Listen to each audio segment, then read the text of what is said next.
Hey, welcome in to Sanford Memorial Stadium, where we've got a great one planned for you, as this game is the continuation of last night's game against the Winter Park Diamond Dawgs. And we're about to get underway here in just a few minutes as game one of a doubleheader. And then game two will start at 7 o'clock, which will now be a 7-inning game. I'm Cody Shook, alongside Michael Gizzi, the pitcher for the Sanford River Rats. He'll be with me here for the first few innings, and then John Jones will take over after him. So this should be a very entertaining ball game. So Michael, tell us a little bit about yourself. I'm going to be a senior, and I went to Marshall last year. And my first 2 years of college, I played at State College of Florida. So I'm happy to be here. I'm excited. It's a new experience for me. What is it like to play at such a great school at Marshall? With all the history and everything, it's an honor and a lot of school pride there, and it's just a great place to be. Last night we had a debate in the press box. Who is the most notable alumni to go to Marshall? Randy Moss. Randy Moss. All right, so we had a debate. Some guy was trying to tell me that it was Chad Pennington, and I was like, it's clearly Randy Moss. So. And then the D1 aspect of that, what is it like to perform each weekend against such a high level of competition? Well, we're in Conference USA, which is I think a top conference in the country. So every series is important and hard, but it's a lot of fun. So I enjoy it. You're a big right-handed thrower. You're bringing it low 90s on a consistent basis. Frankly, I can barely touch 80. What's it like? Just bring it 90 miles per hour plus every pitch. Well, there's a lot of preparation that goes into it. The stuff we do before the game, and just keeping your body ready and just let it fly. And you're a local guy here in Florida. What made you want to go to a northern school? Just kind of one of the options I had, and hearing about it, watching the movie, that's kind of what attracted me, is the school pride and everything. Very cool. And I've heard that you're like, head coach Kevin Davidson has mentioned multiple times to me that you're the guy that's going to bring the spirits up. If somebody's having a bad day, you're bringing the smile, you're bringing the laughter to the locker room. What is it about this group of guys that always makes you want to have fun here at Sanford Memorial? Well, I've been playing with a lot of them my whole life, so I think to me that's really special. Going into my senior year, get to play with everybody, so I'm really enjoying it. And I play for KD a lot. I play for him in high school too. So I just like keeping it loose with the guys in the dugout. I was a hitter too, and I understand how hard it is. So I kind of try to be loose with our hitters and just have fun. How nervous are you right now on the radio? You've got 5 listeners at the moment. How nervous are you? Nah, I'm fine. I was nervous at first, but you're all good now. We're about to start the game here. And the Sanford River Rats, you guys have a 14-game home winning streak when you're the home team. I kind of you guys lost the one game, but, you guys were the away team, so I don't really care about that. And I'm going to manipulate the stats however I want. What is it about playing here at Sanford Memorial? Leading off in the top of the third inning Jackie Robinson of this 9-inning game for the Diamond Dogs. We kind of have a motto of the team, saying so it's a lot of fun playing here. I grew up playing here, and I really enjoyed it. You guys have, I think, 6 walk-off winners to this point, as Zach Howard comes up to bat here in the top of the third inning. The first pitch misses for ball 1, and on the mound today is Tommy Barbary.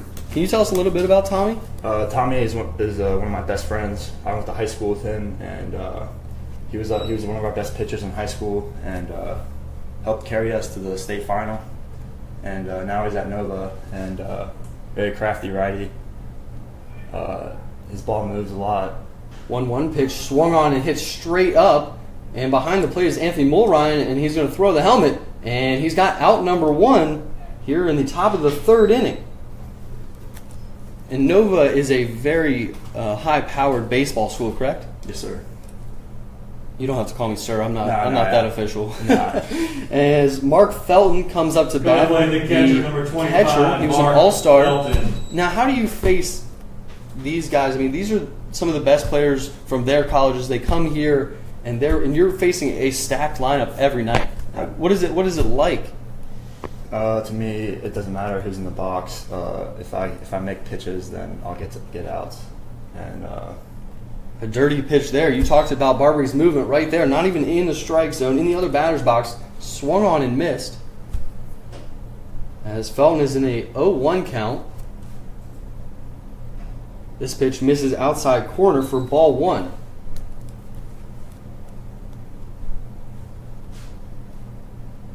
You guys never get to play Nova because that's D2, correct? Right. This pitch swung on and missed for strike 2. And do you ever keep in touch with Barbary? You guys have been friends for a long time? Yeah, we keep in touch. Throughout the season, do you guys ever have like a competition like, hey, I'm going to have better stats like this weekend or something like that? Not really. I mean, we just kind of go out there and have fun, compete. Swing and a miss, strike 3. Barbary starting off hot here as he gets out number 2 with the strikeout swinging, brings up Conlon Hughes, the starting third baseman. Going to play third baseman number 26, Colin Hughes. And head coach Kevin Davidson said that you're the first man out of the pen, so is this like relaxing you a little bit? Like you're taking the stress off here, and you don't even know when you're going in the game. Yeah, I just try to stay loose out there and be mentally ready whenever my name's called. This pitch in there for strike 1. So far, the pitchers through this game doing very well as Hamp Skinner started the game 6 up, 6 down. We're here in the top of the 3rd inning as it is a continuation from last night's game.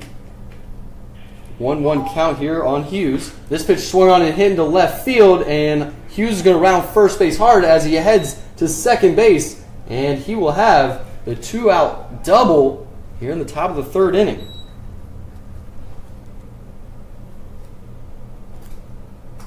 Are you a guy that when you have a guy down in the count 0-2, 1-2, are you the guy that's going to challenge him, or are you going to throw the waste pitch? Coming to play second baseman number 10, Daniel. On my fastball, I'm going to challenge him, but when I'm throwing the slider, then I want him to chase that. So it just kind of depends.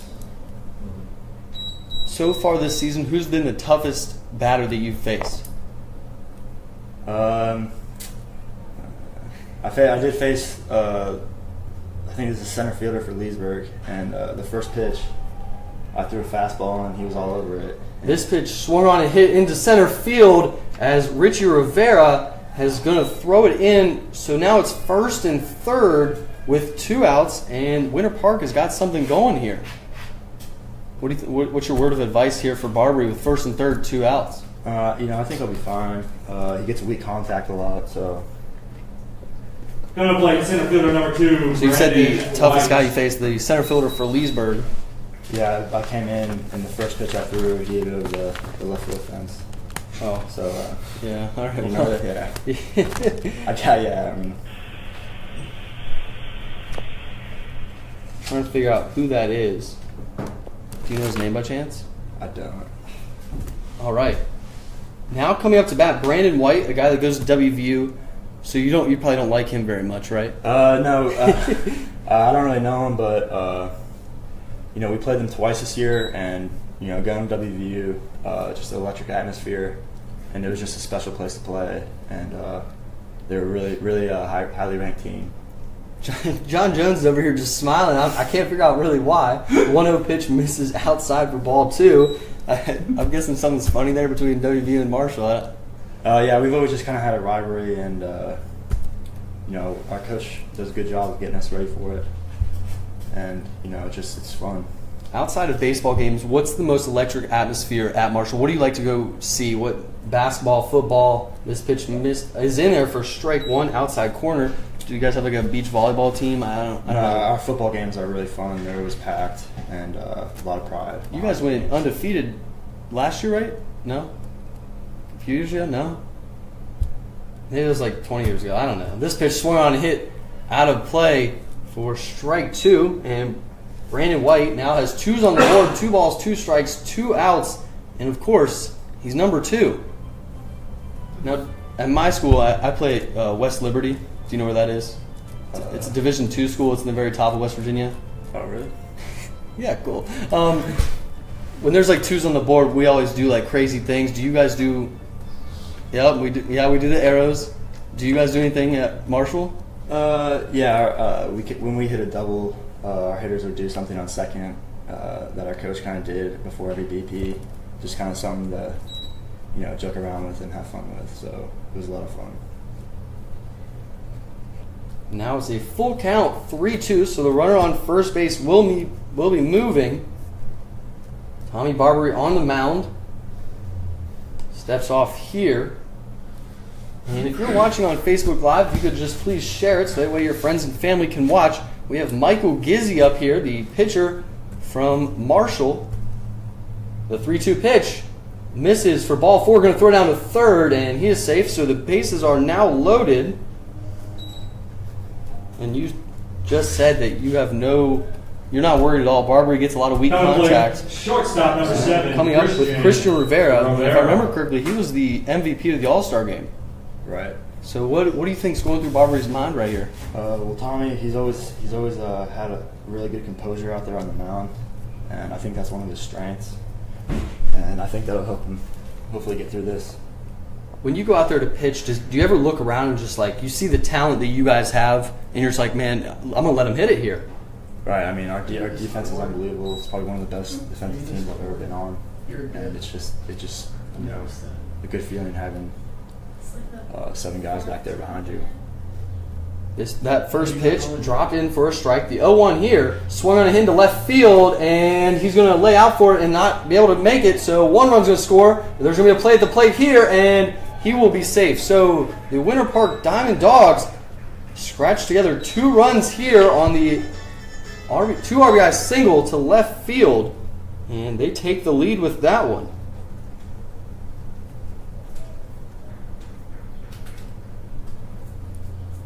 Going to play left fielder number 23, Gibson Krasinski. Slightly struggled with this Winter Park team. What is it about them that makes actually every team in the league really struggle with them? I think that going to Winter Park's a tough place to play at, and I think they play well to their field. And they take advantage of it, so you got to give credit. Yeah, because you guys have only played 1 game here against them, and you guys won 2-1 on a rain out. Yeah. This pitch in there for strike 1 on Gibson Krasinski, the starting left fielder. In D1, are you guys used to the double headers back to back? We never played any double headers. You guys play 1 on Friday, 1 on Saturday, 1 on Sunday, correct? Okay. 0-1 count here on Krasinski. Runners on first and second with 2 outs. Misses high for ball 1. In Division 2, we play a 7-9, 7-9 on Saturday and Sunday. We don't have the luxury of getting on a plane and flying cross country like you guys do. Where is your favorite place to play? Not on the field, like actual field. Like, where have you guys traveled to that's I really enjoyed playing at Georgia Tech. I mean, that place was just unbelievable. The WV was another one. And our home field at Power Park in Charleston, West Virginia, was always fun to go there and play. That's your home field? Yes. That is very cool. 1-2 count here with 2 outs.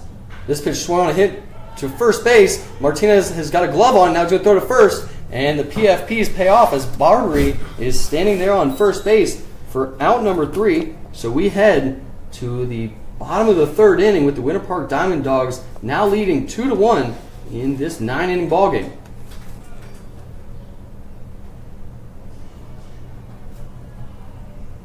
No chance to make that play. Swung.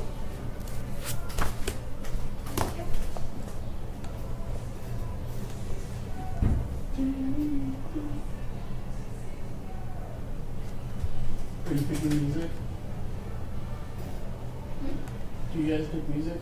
Yeah, it's right here. You want to do it? Scan. Do the river rats walkout and everything. Oh, I don't have one. I don't know. Why don't you have walkout?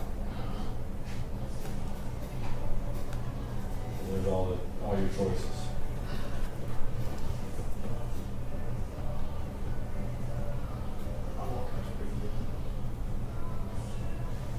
Gizzy, you're doing a beautiful job, by the way.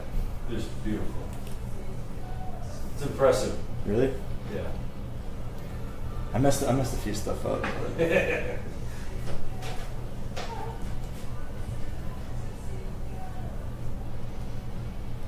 this game? I don't know. I don't think so. I don't know. He did mention going in at any point, so hang out, man. Cool with me. Although we got plenty to watch.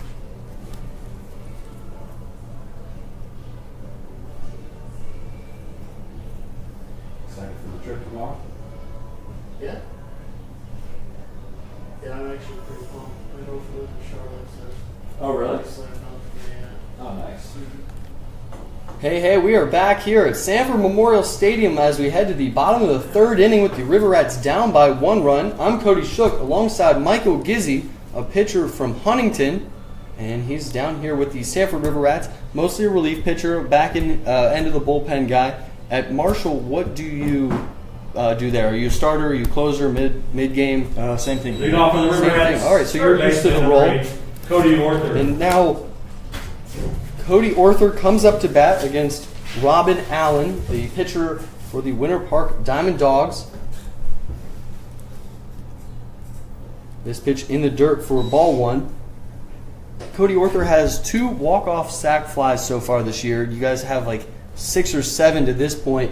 What is it about those late innings, those walk-offs, that happens so much here? I mean, we have a lot of speed in our lineup, so when those guys get on, it's always we're always a threat to score runs that inning. And with guys like Cody in the middle of our lineup that can just hit them in, it's always good. Cody Orther, every time he comes to bat, I call him Mr. Singles because he's not really a power guy, and all he does, puts in the outfield and finds a way on first base. This pitch swung on and hit down the left field line. It's going to go foul, as right there he would have had extra bases. 2-1 count here. Who is the biggest jokester on your team? Biggest jokester. I mean, we have a lot of them. I mean, I enjoy everyone on our team. I mean, it's always fun showing up here and going to the locker room and preparing to play and playing with them. 2-1 pitch, swung on and hit to the third baseman, the 5.5 hole. Going to get up and throw it as it heads over the first baseman, and Cody Orther is going to be on first base. Single. With the single to start the bottom of the third inning. Mr. Singles just shows up. As a player, what is it like to play for head coach Kevin Davidson? You said you've known him for a while, but every time I talk to him, I mean, he's a complete player's coach. He is. I did play for him in high school, so sophomore in high school until senior year, and then I've been playing with him. This is my 3rd summer with him. And yeah, he really is a player's coach. I mean, I just always loved playing for him, because of that. Every time I would talk to him, I'm like, hey, what did you say to your guys to keep them mentally in this game? Because we've had some crazy ones, rainouts, other things I'm not going to talk about. But I always ask him, hey, what did you say to him? And he's like, nothing. I just let him go. Right. He's a lot of faith in us every game to get prepared. As Eli Marrero comes up, one of three catchers on this Sanford River Rats team. He's playing second base today as Mole Ryan is behind the plate, and then John Jones is sitting next to Michael Gizzy up here in the press box. How much are you enjoying being up here in the air conditioning instead of in the dugout with 95 degrees? It's awesome up here. Having fun. So. Pickoff move to first base. Cody Orther slides back in, and you can talk about the game or you can talk about whatever you want. Yeah. Feel comfortable. I mean, I heard you're an electric dude. Just always liking to have fun. If you want to talk about Eli Marrero, what he's got to offer, hey, bring it. Another pickoff move to first base, slides in safely. Yeah, Eli, I just met him this summer, but I feel like we've just instantly become friends, and I love the way he plays the game. He plays really hard, and he's a really big talent. So it's always fun watching him play, and I really enjoy throwing to him, as well as all of our catches. 1-0 pitch, swung on and popped straight up as the third base and shortstop. As Rivera, the shortstop, will have it along the left field line for out number 1. How much confidence do you have when, let's just say you walk a guy, you give up a single, when you have one of these guys behind the plate that can backpick any guy in this league or throw him out at second? Almost, it's incredible the arms you guys have behind the first plate. baseman number 19, It's really Alejandro. I really enjoy throwing to all of them, and I have faith in all of them. Every time a guy gets on, if you try to steal they'll throw him out or. And Alejandro Martinez comes up to bat here. Had an RBI single up the middle in the first inning of this ball game yesterday, and that scored Omar Villeman. Cody Orther on first base. First pitch here. Orther's on the move to second. Ball low, and Orther's going to slide in safely with the stolen base.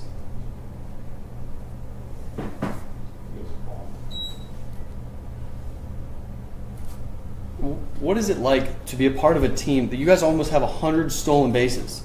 That's astronomical numbers. Right. I mean, it's fun to watch, and you know, every time a guy gets on, it's always a threat, no matter how fast he is. Is there any sort of competition going, like who's going to steal the most bases?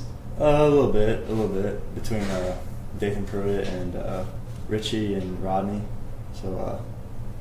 I think Dathan Pruitt has 15 stolen bases, maybe 16 now, and no caught stealings. That's incredible. Yeah, he's the best base runner I've probably ever played with, and it's just an honor to play alongside him. 1-0 pitch here to Martinez, outside misses for ball 2. And you know, I was talking about walk-offs and stuff. You were a part of a walk-off. I was. You don't seem excited about that.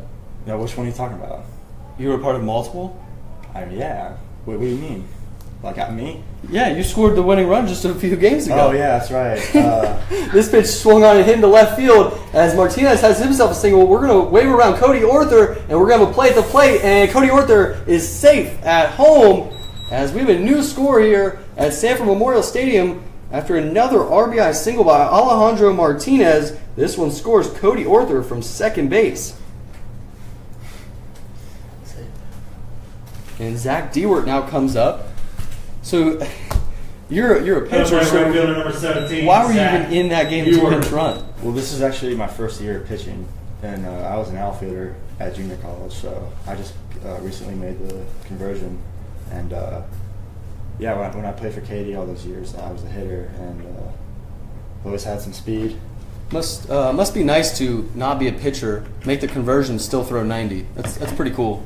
Yeah, First pitch here on Dewart. In there for strike 1.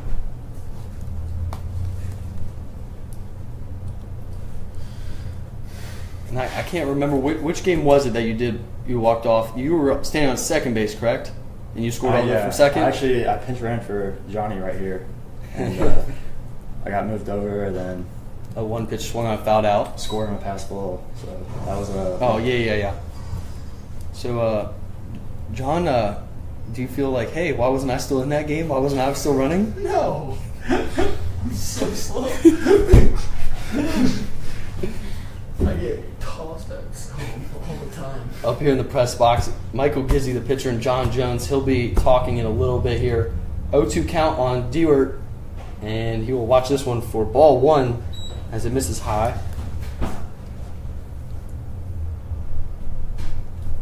What's the feeling like to walk it off so many times? Does it ever get like boring? No, I don't think it does. That's a great feeling. Do you ever wonder why you guys can't score enough runs in the first 3-4 innings? Why you guys always have to play in the 8th and 9th? Nah, I mean, I just feel like when our lineup comes around again, they're more ready each time. 1-2 pitch through the wickets, going 5-hole. So Martinez moves up to second base there. And Dewart has a 2-2 count on him. Which guy, when he comes to the plate, are you like, I know he's about to get a hit right here? That's probably Omar Villeman. Yeah, he's been red hot late. Oh, John Jones giving a look there. Okay. Whew. 2-2 pitch on the way. Swung on and hit down the third base line, and it will go just foul. So we remain the same 2-2 count with Alejandro Martinez on second base in a tie ball game here in the bottom of the third. Omar batted, 420 last year? Something crazy like that. He was batting under 300 for the first few weeks, and now he's up to almost 330. That man, and his spray chart is incredible. He puts the ball everywhere. The 2-2 pitch in the dirt misses for ball 3.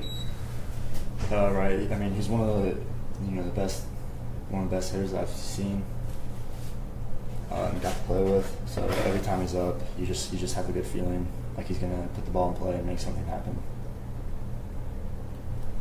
3-2 pitch to Zach Dewart from Robin Allen. Swung on and hit to third base, and there's going to be a play at second base as it hits off Martinez's back, so he will be safe at second base. But Dewart lines out for out number 2.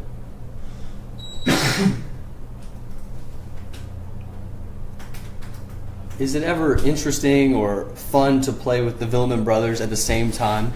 Because I feel like there's some fun-loving guys, and their spirits are always up. And they look like they play the game the right way, right? And they just look like they like to have fun, right? It's always good seeing them at short and second, and they have kind of a little rivalry going between them. I feel like, and they're always competing against each other, and I feel like that's what makes them so good.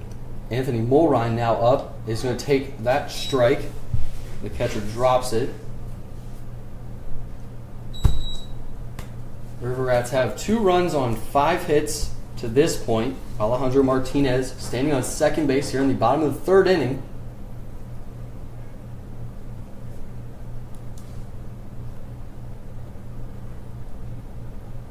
A 1 pitch. Swung on and hits a shortstop where Rivera has got it, and he will make the on-the-run throw for out number 3 as we head to the top of the 4th inning. And Michael Gizzi will stay here for probably another inning or 2 before he has to go down on the field. And then John Jones will be on the mic. Stay with us. We got a good game going. What'd you say? Tell me to start cruising. You staying up here with me. It's hard. I'm telling you. You like to think of something to say, and it just doesn't come out right. Yeah, it's a lot of fun. Do you know any interviews I had to do in South Carolina? Oh, really? Yeah. Before every series last year, you had like 9 cameras in your face before you warmed up. I bet you're getting sworn when you're breaking.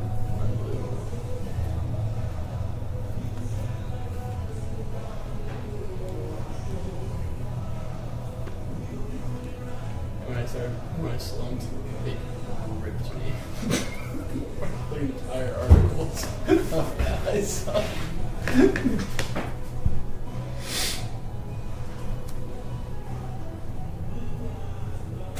Called my batting average a bingo number. Someone said that? Yeah, it's hilarious. Was it mainly your fans? So back and forth. Well, he's the best. God, it's just. Joe strikes out again. Here he goes. Welcome back to Sanford Memorial Stadium as we head to the top of the 4th inning in a tie ball game at 2-2 as the River Rats just scored in the bottom of the 3rd inning. Cody Arthur scored from second base on a single to left field by Alejandro Martinez.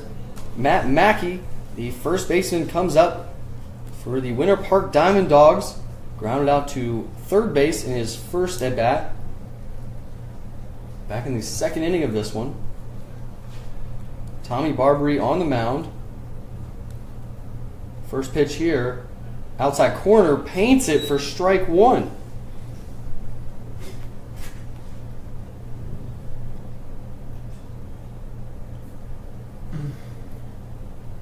The 0-1 pitch swung on and missed. Fouled for strike 2.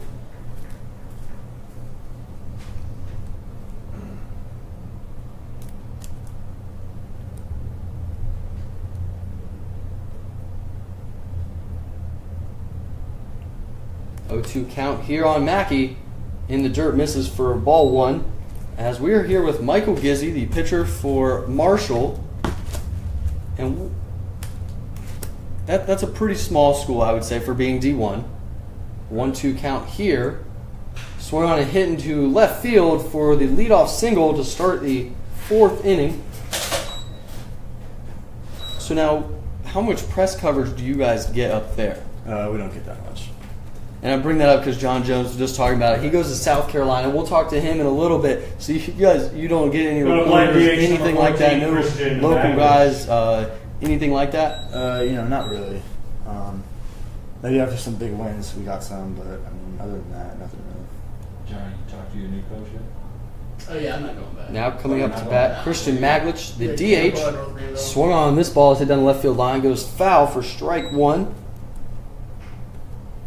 As a pitcher, let's just say you give up a home run. What's your mindset to get back into it and keep your mind in it? How do you recuperate after that? You try not to let it affect you at all, and you try to attack the next hitter, and just not let it phase you at all. Which would you rather give up? You're going to give up a home run. Would you rather give up the 500-foot bomb or the one that barely goes right over the wall? Probably the 500-foot one. This pitch swung on and fouled out of play for strike two on Christian Maglich. Do you remember a guy that maybe at Marshall or here or in high school, whatever, what was the hardest hit ball off of you? Well, actually a former River Rat, Tyler Ratliff, he was on Marshall. He played third for us, and he went in the 14th round, I believe, this year. But this pitch strikes him out looking for out number one here in the top of the fourth inning. We were doing a team scrimmage at Power Park in the fall. Right, number 12, Zach Howard. Just kind of threw a hanging slider, and he hit it about a good 500 feet probably, right in the city. So. Oh my! And that's pretty nice. That's a very beautiful ballpark. I've got to play there one time against Charleston, the Golden Eagles. Right. Is that near you guys? The Golden Eagles? Yeah. No, I don't think so. This pitch swung on and hit into left field, where Dathan Pruitt is underneath it for out number two.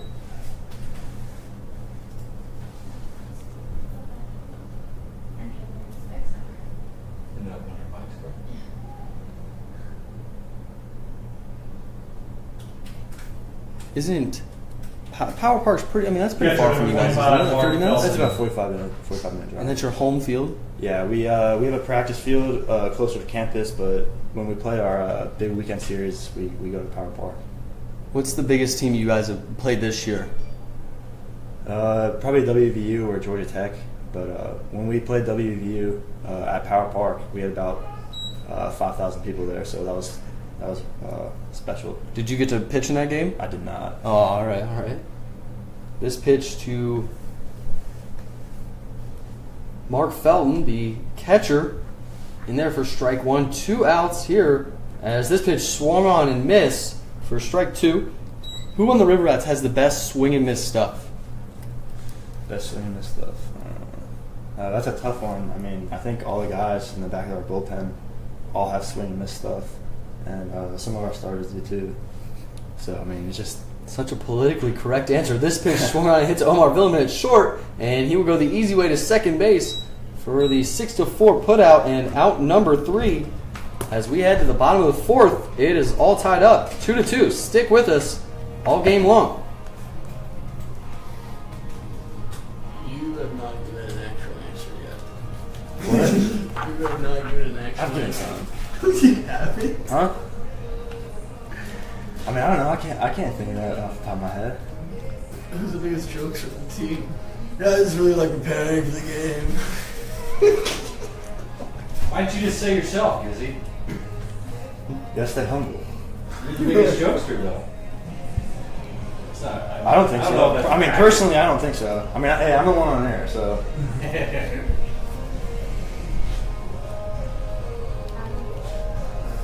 How many viewers do we have? 13. Kizzy's real to man. Huh? See, Kizzy's real to man.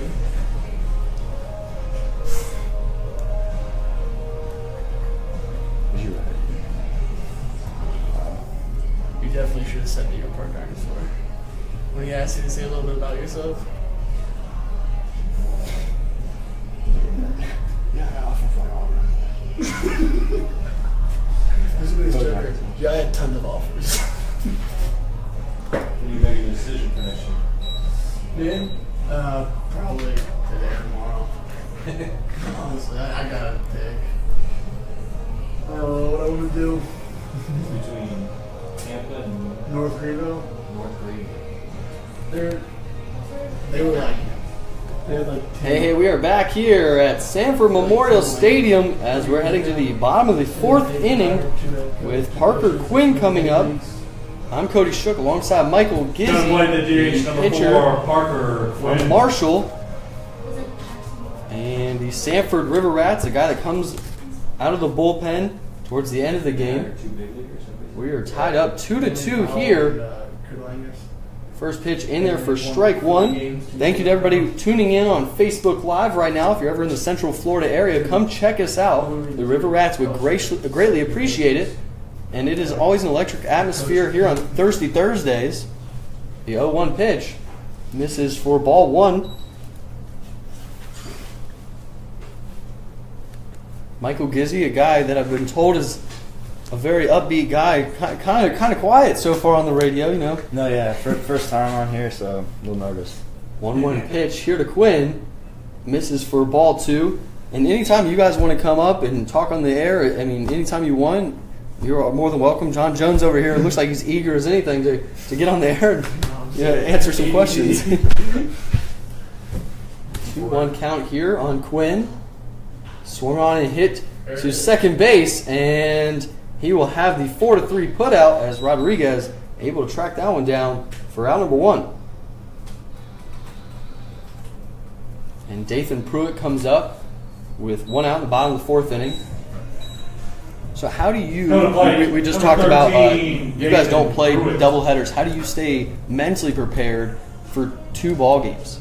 I don't even know if head coach Kevin Davidson tells you, hey, I'm throwing game 1, I'm throwing game 2. A bullpen guy, usually you don't know when you're going to throw. So how do you stay mentally in it? I mean, I just kind of always be ready for my name to be called, and I kind of understand the role I have. So I feel like that helps me recognize when you could potentially bring me into a game. Dathan Pruitt takes strike one. Is there ever a situation that you really want to come in? Are you a guy that wants to come in the middle of the inning? You want to start your own inning? What type of stuff do you like? I mean, I preferably rather come in and have my own inning, but I don't mind at all coming in with guys on base and getting the job done. I don't mind that at all. What's the toughest spot you've ever been put in? You remember it because it always sticks out. I've got putting in with bases loaded, no outs a couple times. Dathan Pruitt swings over this one for strike two, and how did those turn out for you? Some good, some bad. So. Some good, some bad. All right. No room for error there. Yeah, that's for sure.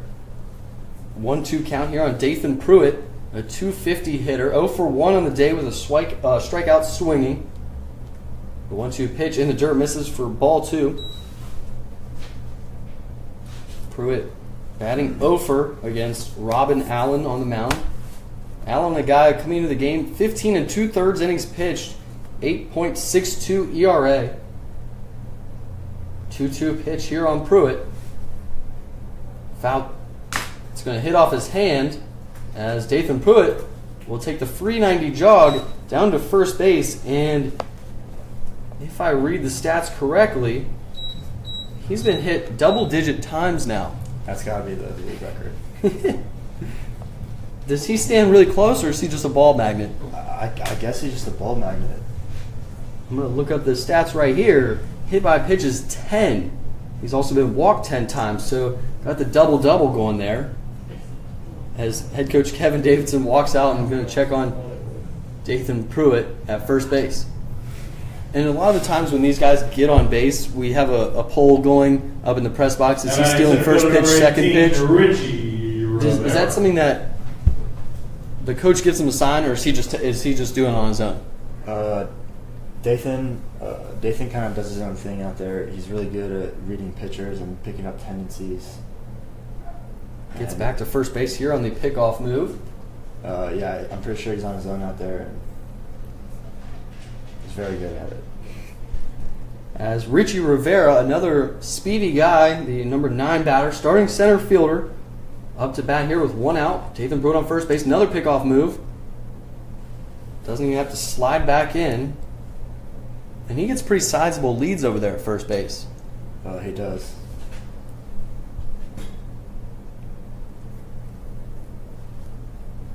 First pitch coming here to Richie Rivera. Outside corner, strike one.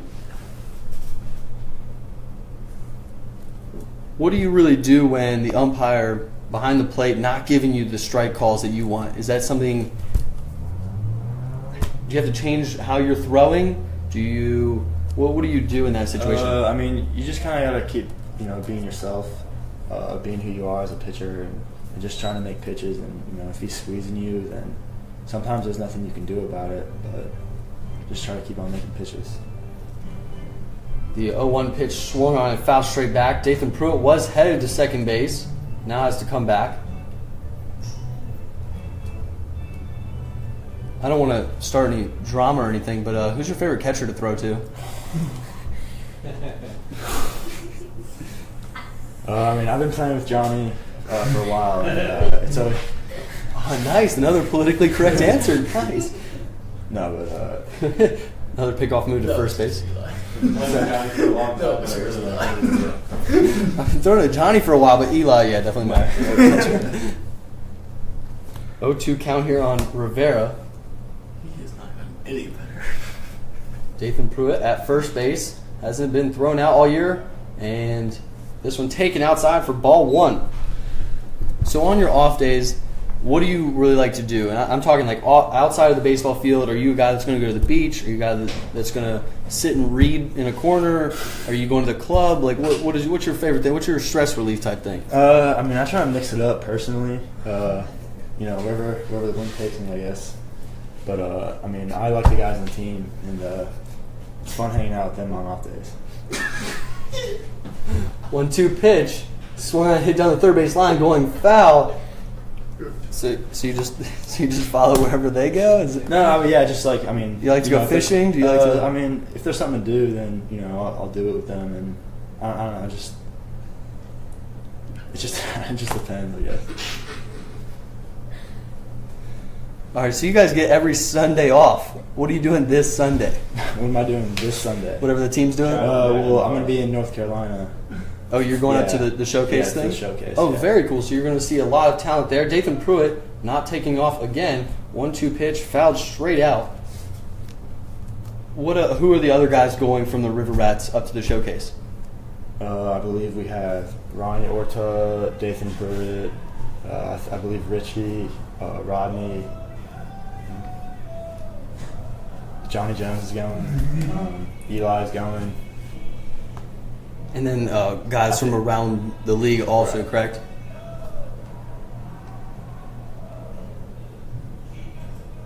And you guys are leaving, tomorrow at 6 in the morning, right? Right. Very cool. Do you know what kind of leagues you're going to be playing against? Are you guys playing against, I don't even know who's going to be in the showcase. I think there's 4 different leagues in there, but I'm not quite sure. 1-2 pitch here to Richie Rivera. Swung on, fouled straight back and out of the stadium. And just a quick question, when the guys foul it back, are you ever worried about your car getting hit? No, I'm not worried about it. No. That's something I just don't really think about, but if it happens, then that's just unfortunate. 4 o'clock. 1-2 count still on Richie Rivera. Having a great battle here against Robin Allen on the mound. Dathan Pruitt at first base. And Dathan Pruitt's going to take off. This pitch swung on and hit down the third base line as it will go foul. So we have to make the run back. Dathan Pruitt, that was the second time he's tried to take off for second base. Omar Billman on deck, 2 for 2 to this point. Are you driving up? Yeah. You're not riding the bus? I have to go to Columbia after. No. You got the letter, right? Yeah. You just don't know. Did any of your guys from Marshall go to the Valley League or the Cape or anything like that? I think we might have a few in the Valley League, so it'd be cool to see him. Hopefully see him in North Carolina. Valley League, Ripken League, Southern League, Sunbelt League, and us. 1-2 pitch in the dirt. Dathan Pruitt going to stay at first. So 6 leagues overall in the 5 in the leagues. Going to be represented in the showcase this weekend. Last season I pitched in the Valley League, and that was an incredible experience with a lot of good talent. So it'll be good for you guys to go up there and play against them. And from my standpoint, both leagues incredibly amazing with all the talent that you guys have down here. Dathan Pruitt takes off on the 2-2 pitch. Outside misses ball, and Dathan Pruitt slides in very easily for his 17th stolen base of the year. You going by yourself, Johnny? 3-2 count with one out. Richie Rivera at the plate, going to try to drive in Dathan Pruitt on second base. The 3-2 pitch swung on and hit into shallow right field where the first baseman is under it, and Dathan Pruitt is going to be doubled off second base as Matt Mackey caught that one. And I guess Dathan Pruitt forgot how many outs there were. And the River Rats run themselves out of the bottom of the fourth inning. So we head to the top of the fifth here, all tied up 2-2. Stick with us for a few more innings of ball here at Sanford Memorial Stadium.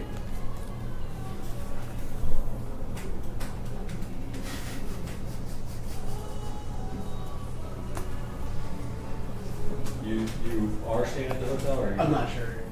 I gotta talk to KD. We have to talk to Katie. If I'm going to or not. I haven't even thought that far. I'm kind of a wing kind of guy. Good job.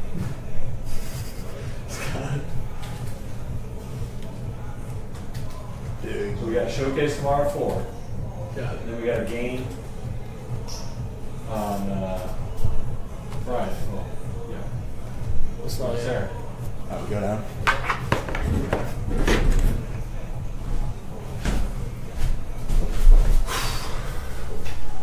Alright. Let's do it. How many innings are you doing?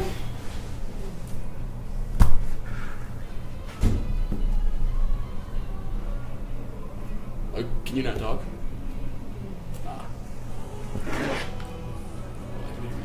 Oh.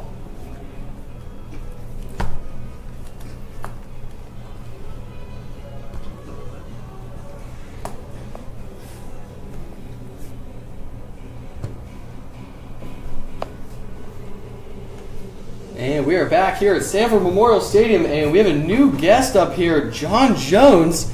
Introduce yourself to all the fans. This is weird with the headset. All right, well, John Jones, weird with the headset. Good start. I can hear like the echo of everything. Oh my God. All right, John. So We're playing third base with you're number getting some 26. great stuff here from Hughes. John Jones, the catcher from South Carolina. He's going to be commentating the game here. We're going to get to know John Jones, the catcher, and apparently never put a headset on. Tommy Barbary on the mound here in the top of the fifth. First pitch to Conlon Hughes, swung on and fouled straight back.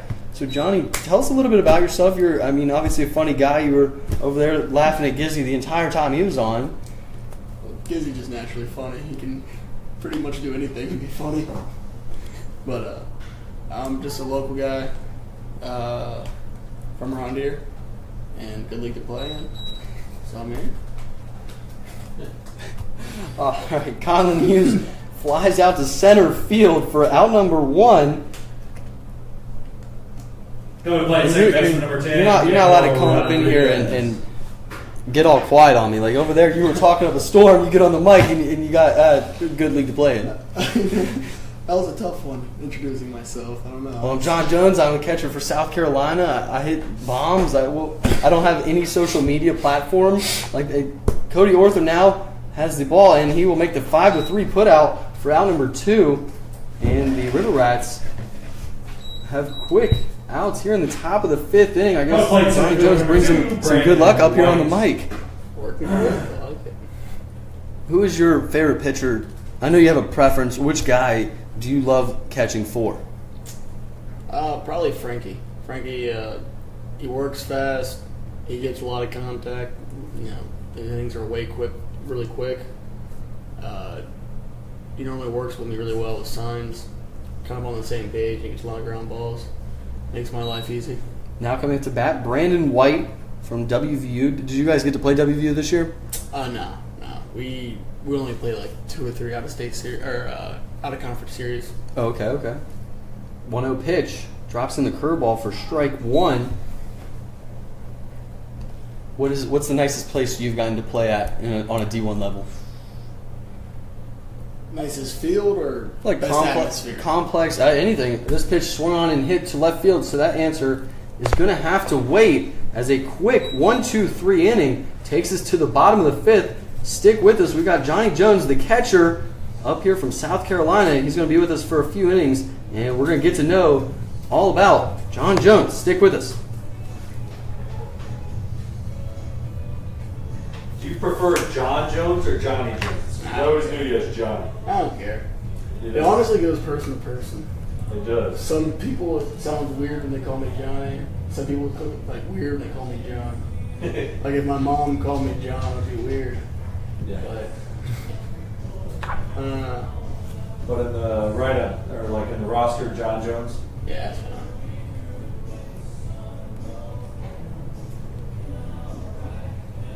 So back to this North Carolina. So I know you haven't read the letter yet, but we got a showcase at 4. Yeah, then we play like a game, and then we play Or a determine game how at we 4 do. the next Yeah, day. then we determine how we do. We play Sunday. Either Right? 10 or 1. So you like, I mean, you're welcome to stay with your girlfriend and just drive there. Yeah, I'm sure that's what I'll do. That's probably what you're gonna do. Yeah, Okay. plus Katie had to look playing for me.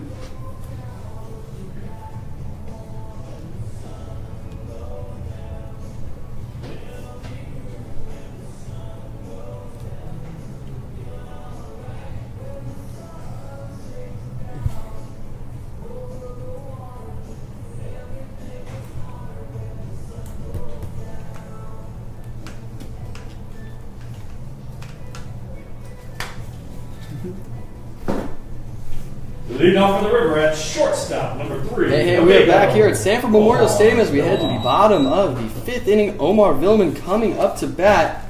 And in a 2-2 ball game, we're here with John Jones, the catcher from South Carolina. And while you were over there talking to Gizzy, you said that you have a big media presence when you're at South Carolina, with cameras always in your face, reporters, everything. What's probably the most obscure question that you've gotten from a reporter? Was it that one I just asked? No. I had one. I don't even know how he phrased the question, but me and Alex Estino hit a grand slam in the same game, and he asked me who I thought had a better one. That wasn't a very easy question to answer. I kind of was. Who had the better grand slam? I was like, I don't. That's not really. Katie told me that you were a National Player of the Week. Is that true? Yeah, a couple times. Oh, all right, a couple times. Oh wait, yeah, or no, SEC player. Yeah, something. I don't know. I never He looked at said it. the 1-1 pitch swung on by Omar Villman, and this one will be down the line and will get just foul and out of reach of Conlon Hughes at third base. He said that you started up the opening weekend with like 7 for 7 with 3 home runs or something. Is that true? It wasn't the opening weekend. I think it was the Penn State series, and I don't know what I did. It was like 8 for 8. I think it was 8 for 8 with a couple homers, a couple doubles. Very impressive. John 4 or 5 Jones. walks. Very impressive. And how do you like it at South Carolina? South Carolina itself is great. It's a great place. The state of South Carolina is so much different coming from Florida. It's just people care so much more compared to anything you get down here. 2-2 count here on Omar Villans, leading off the bottom of the fifth inning. Swings at this one, and it's going to go up the middle. And Omar Villman is 3 for 3 with 3 singles. 1 to center field, 1 to right field, and 1 to left field in this ball game. He scored the first run of the ball game back in the first inning. Now, at South Carolina, what is your favorite sport to go to other than obviously baseball games? I know you guys have a beach volleyball team. Do you ever go to those matches? We got a couple guys, girlfriends on the team that go to it a lot. I personally not too into it, but our women's basketball games are fun. Right, you guys beat UConn this year, correct? Our women's basketball team won the national championship, and our fans, everybody loves them. It's crazy. It's not a sport that you think that people go crazy about, but They're loved in South Carolina, and they're fun games to go to. When they won the national championship, how late did you stay up? Oh man, we watched the whole thing. Did you even go to sleep after the game, or were you guys partying on? Oh, we were on the road, so yeah, we were on the road. So how unfortunate. Yeah, and we were our men's playing the Final Four, so that was even. I mean, just as cool. Did you go to a lot of women's basketball games? It's during a lot of it runs into our season, okay. So it's tough. But when we do, it's 1-0 pitch on Cody Orther. Omar Villain's taking off for second base, and he is out at second base. Omar Villain caught stealing for out number 1. Cody Orther 1-1 count now with 1 out in the bottom of the 5th inning. So I'll ask you, what do you like to do on your off days? Because Michael Gizzi could not give me a straight answer on what that man did on his off days. I'm an outdoorsman. As long as I'm outside, I'm cool. This pitch hits a second base as Rodriguez has got it for the 4-3 putout and out number 2. Do you like to go to the beach? And I've heard that the fishing down here in Florida is incredible. Oh yeah, Go to Lake number 11, Eli Marrero. What do you like to go fishing for? I live on a lake, so it's real convenient to fish that lake. But it's gotten kind of, we'll fish the same lake, and I have a boat on the Intercoastal, and we live about 10 minutes from the St. John's, and got an airboat there too. So I'll go speck fishing out there, catfishing. Go to the Intercoastal, reds, trout. I mean, it just depends on the day. Man, that sounds like you're living the life down here in Florida. I love it. It's my favorite place on earth. Best state. I played with a kid that went to Wake Forest last year, and he said on his off days he would just go to a pond and throw a line in the water and catch a 5-pound, 6-pound bass like it was nothing. And then I was talking to him about Virginia fishing, and if you don't get 5 or 6 pound bass, you get 1 or 2 at the most. He was like, it's terrible. Like, I can't fish here. It's awful. He said just in Florida, that's just 5 to 6 pounds easy. Yeah, I've played some monster bass down here, especially when you get in the St. John River. Some ones that have been living for a long time. You can pull up some monsters. Yeah, that sounds exciting. I haven't been able to go fishing down here. I wasn't able to fit my fishing pole with me, but that's what I would like to do on my off days. It's pretty relaxing, especially for a baseball guy, just really with your own thoughts there. My pole goes everywhere with me. 1-1 pitch here to Eli Marrero. How much does Eli play at second base? Is this new for him? I actually don't know, but I have watched him enough to know that he's played it before because he's pretty good over there. 1-2 pitch in the dirt, misses for ball 2. For labeling himself as a catcher, he can play a mean second. What's it like to have 3 catchers? Are you guys? You guys seem like really good guys. There's no real competition between who plays stuff like that, right? No, but you definitely like being in the same position with somebody, with like Eli and Anthony that are, talented, and you hold yourself to their standards, and vice versa with each other. So it's not even competing; it's just kind of holding yourself. 2-2 pitch swung on and hit into shallow left field as Krasminski has got it for out number 3. So we head to the top of the 6th inning, tied up 2-2. Stick with us. We've got John Jones up here talking all about River Rats baseball for just a few more innings while we got him. So stick with us as we are tied here 2-2 at Sanford Memorial Stadium.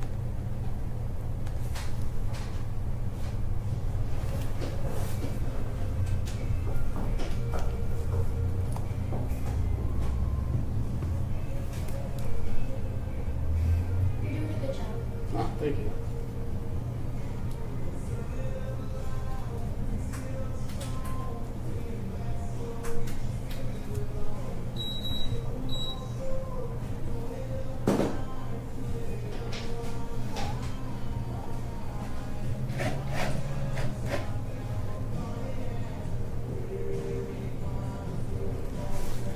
Getting off to the Gatorade, that's huge.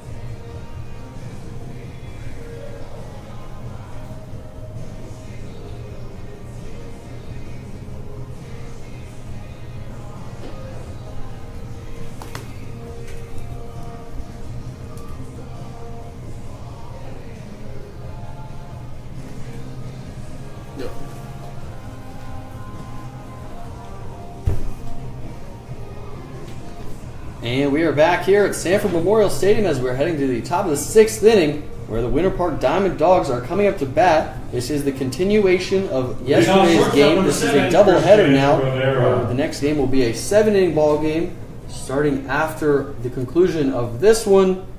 And that will be another great game against the Winter Park Diamond Dogs. Coming into this game, you guys are in first place with Winter Park in second place. How big of it, I mean, I'm not going to say rivalry, but how big is this game with about 3 weeks left in the season as this pitch is hit back to Barbary on the mound, and he will have it for out number 1. I actually didn't know the standings. I'm sorry to break that news to you. Well, we got to beat them either way. I got you. Going to play left fielder number And that was 23, Christian Gibson Rivera Krasinski. for the 1-3 put out. Did you know that they were in, you didn't know they were in second place? You didn't? No, I did not. Who did you think was? You just thought it was you against everybody? Hey, we keep winning. We'll be in first. Absolutely. I think they're like 2.5 games back from you guys right now. Gotcha. But they're, as Gibson Krasinski comes up here, 0 for 2 on the day. When you guys play them, what do you think about Winter Park? Every time I talk to KD about them, and he says they're a really good team, and they play the game the right way, and they just have a lot of hitting and a lot of pitching. Yeah, I was gonna say, the thing that stands out to me is they're always hitting. They have all. I mean, they're constantly putting us on our back offensively. You see, we scored 1, they scored 2. We scored 1. You know, Yeah, coming into the game, they're batting .272 as a team. You guys are in second place with .246. I mean, that's reasonable. .246 hit, but .272, that's almost 30 points higher than you guys. That's incredible. Yeah, they definitely swing. I've definitely picked up on that quick. 2-0 pitch here, swung on and missed for strike 1. Are you, when you come up to the plate, it's 3-0 count. Are you the guy that's going to be taking the 3-0 hack, or are you just going to wait it out, see what's make the bat go longer? Situational. Okay. If there's 2 outs, late in the game, tie game, so we need to run, don't have much going, then I'll take a shot at it. But if it's a time we need base runners, I'm not going to be selfish and chance making an out. Understandable. 3-1 pitch here from Barbary, swung on and fouled down the first base line. When you're in the dugout, there's no rails or anything. Are you ever nervous? Foul ball coming in there? Nah. That doesn't. I don't even think about it actually. Great. Now you're going to. I doubt that. All right. I like it. The 3-2 pitch here, swung on and hit. Back up the middle. Richie Rivera has got it for out number 2. And I think that KD is going to probably want you to stay up here since the innings have been very quick since you've been on the mic. Yeah, Going to play first baseman number 27. You might want me move me down there. Moving forward, which guy do you think would be the best on air up here? Who should I get for next game? What do you want? Somebody to be funny, or you want? Well, I want somebody that's going to talk a little bit more than Michael Gizzy. Oh, if you want somebody to talk, Gizzy was the worst option. I think that's why they went with him. This pitch swung on and hit down the left field line for the single I don't know. by Matt Mackey.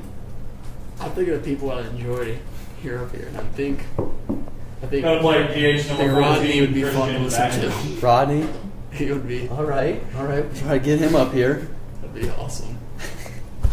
All right, so why do you not have any social media? Like when we said you're going to be on Facebook Live, you didn't know what that was. What? You're like a 20, 21-year-old kid, right? Yeah, I just don't get it.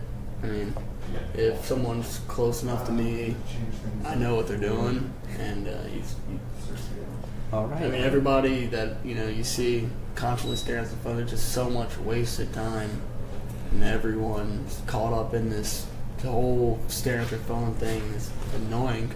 You so many things you can be getting done other than worrying about things you don't need to be. I got you. Christian Maglich up now. 1-1 count with 2 outs. Matt Mackey on first base. But now that you know that the games are on Facebook, are you going to make a Facebook just to rewatch the games? Probably not. I mean, Man, it's like I'm working for nothing up here. 1-1 pitch here on Maglich. Check swing didn't go. Ball 2. But you don't even want to watch your home run against, what was it, Altamont? I mean, I was there, so that was good enough for me. That was good. All right, well, man. What about your parents? Don't they want to watch it? They're not down here, right? Are they? I think they're coming to the second game. Do they come to a lot of the games down here? Yeah, we live pretty close. We live right up the 46 here, and so it's pretty easy and convenient for them. They like it a lot, especially since I've been away. Oh, okay. 2-2 count here with 2 outs. In the top of the 6th inning, all tied up 2-2. This pitch swung on and fouled down the first base line.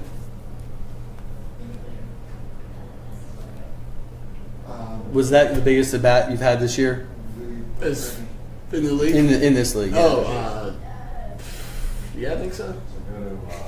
Yeah. Pretty big home run.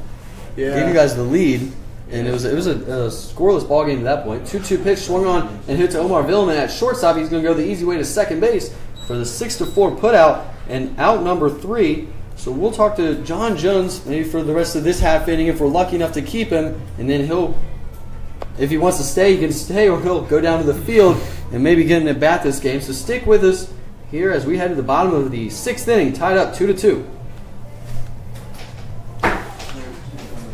So you don't have any social media? No, I don't.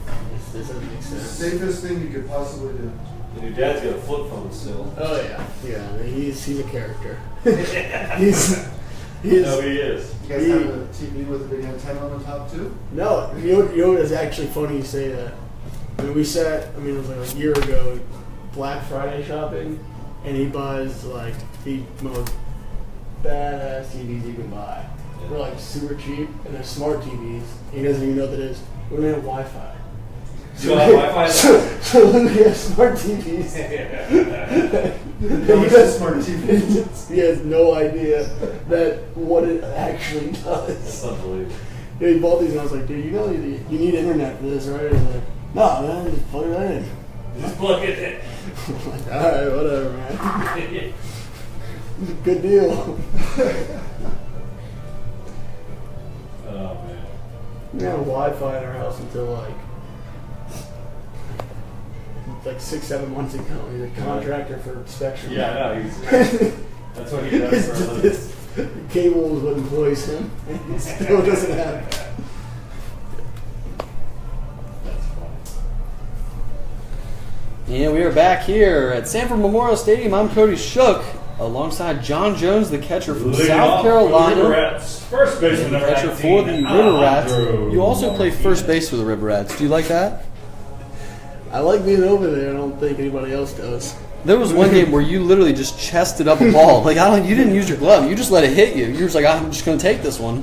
Yeah, it's a natural reaction. Catching, getting hit doesn't really bother me, and I know I can't glove it, so might as well stop it. Alejandro Martinez up to bat here in the bottom of the 6th inning, tied up 2-2. He's going to swing at this first pitch as it goes into center field, as the shortstop has got it for out number 1, as that one was shallow, as Christian Rivera tracks that one down for out number 1. Coming to play right fielder number Are 17. you a guy that Zach you want the spotlight? Ewert. You want that 9th inning at bat? You don't let the pressure get to you or anything? You just embrace it and have fun with it? You know, when you think about it, you think you're like, oh, it's a pressure situation, but I've always just naturally locked in more in those situations, and over time I've realized I've performed in those situations. So yes, I do. I got you. Very cool. Zach Dewart, the right fielder, comes up 0 for 2 on the day, 1-0 count as Ryan Allen on the mound. This pitch swung on and fouled straight back. Robin Allen, for strike number 1. What do you think Dewart's going to do here? I don't know. You're just not gonna guess, single up the middle or something for Dewart here. Give him some good luck. Double down the left field line. Double down left field line. 1-1 pitch in there for strike 2.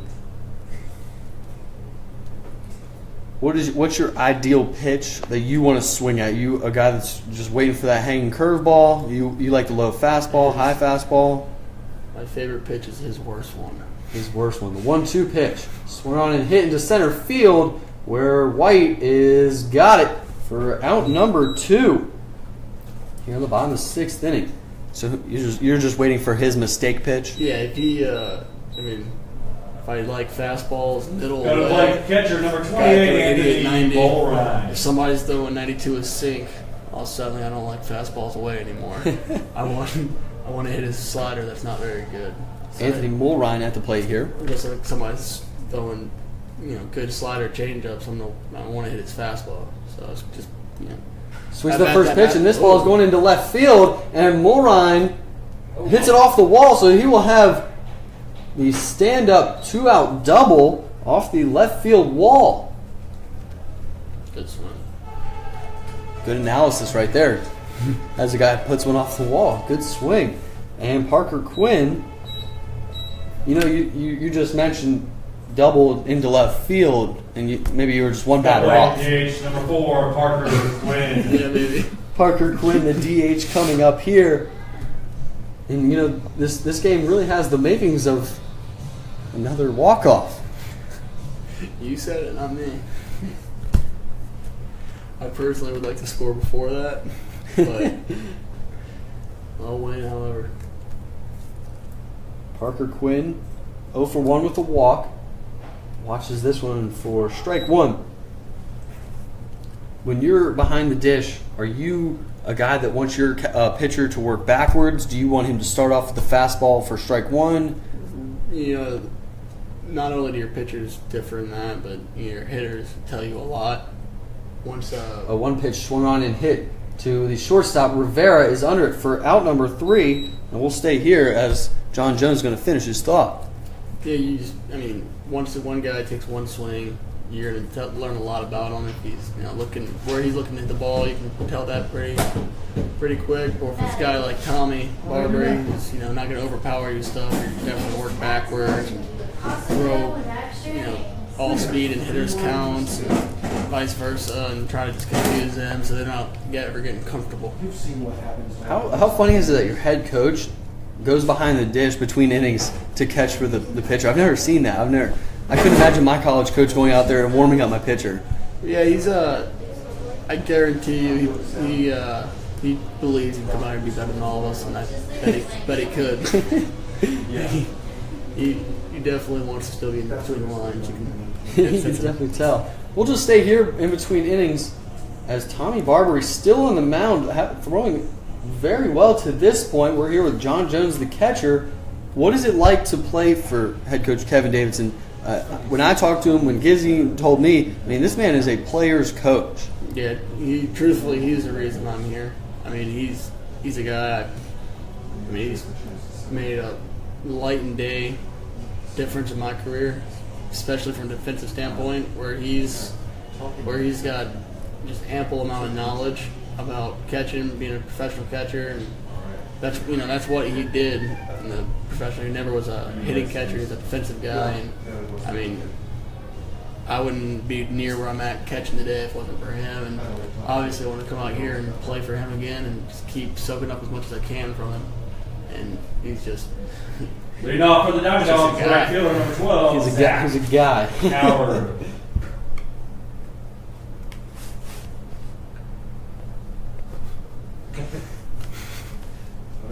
It's funny you looked up here right as we were talking about him.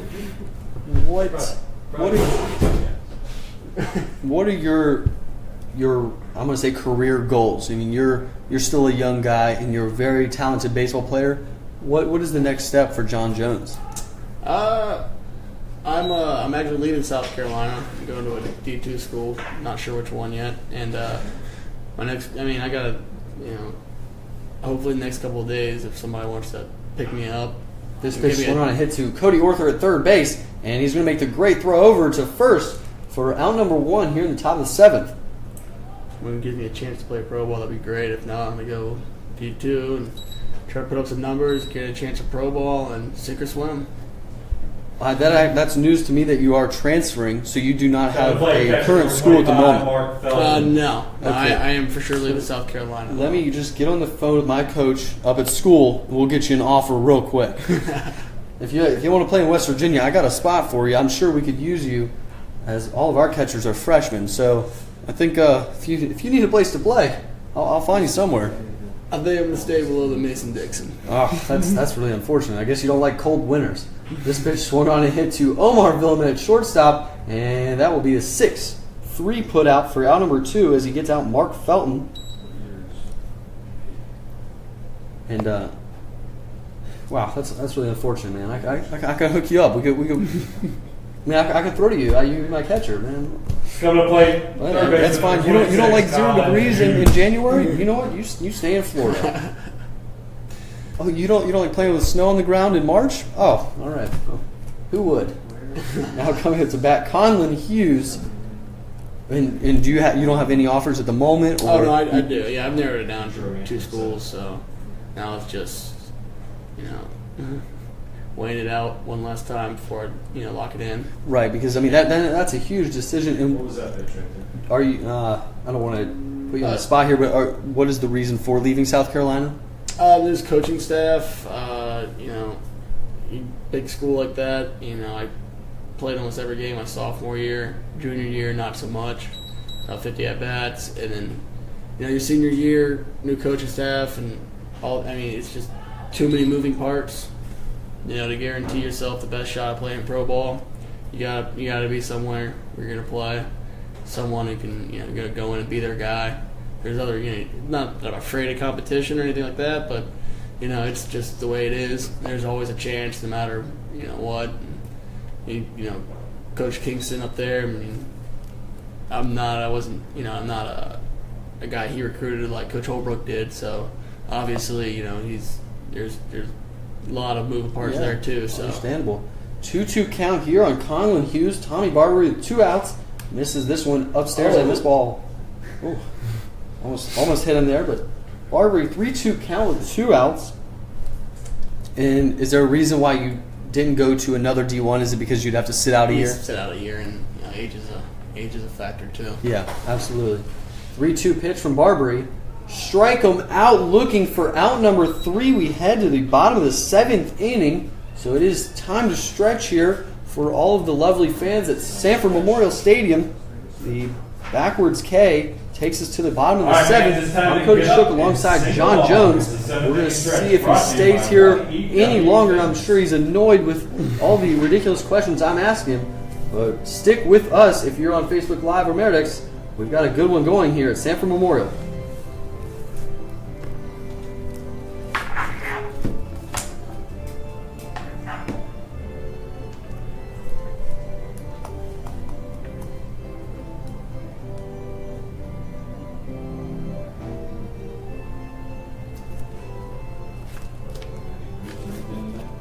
I don't know if I want to sit in the AC or go see if Kevin wants to win this game for him. Oh, there's my answer. Thank you. Thank you for coming on, John.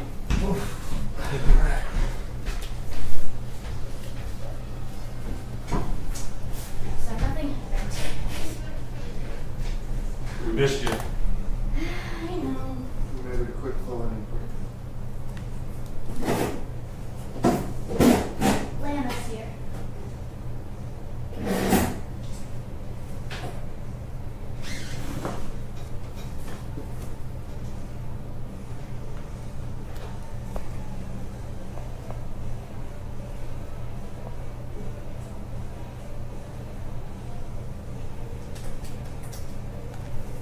Welcome back to Sanford Memorial Stadium as we head to the bottom of the 7th inning. You just listened to John Jones the past few innings, and then Michael Gizzy right before him. John Jones the catcher, Michael Gizzy the pitcher. And Coach Kevin Davidson called for his player as we have a tie ball game headed to the bottom of the 7th inning, 2-2, and Dathan Pruitt coming up to bat. Just a big thank you to John Jones and Michael Gizzy for coming up and spending most of the game with us up here in the press box. We got to really know them, and moving forward, I mean, those are some great guys, and we wish the best of luck to them moving forward in this season and in their future careers. First pitch misses for ball 1 on Dathan Pruitt. He was hit by a pitch in his last at bat and then stole second base. The River Rats now have 98 stolen bases. This pitch swung on and hit down the left field line, and it will pull just foul for strike one. This is game one of a doubleheader. We're just a few more innings in this one. Game two will be a 7-inning ball game right here at Sanford Memorial. So if you are in the Central Florida area, come check us out. We're going to have another great game as these are the first and second place teams battling it out. The 1-1 pitch misses outside for ball two. Jathan Pruitt 0 for 1 with a strikeout back in the second inning. So that would have been yesterday. This is the continuation of last night's ball game. This pitch dropped in there for strike two. Thank you to everybody watching on Facebook Live.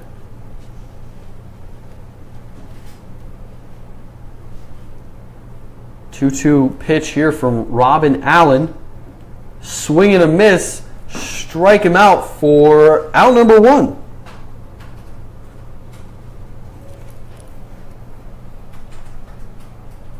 No play. Center Now fielder, coming at bat, Richie Rivera. Rivera. Hopefully for game two I can get some more guys up here, as it was entertaining hearing all of the answers that they had for all my ridiculous questions.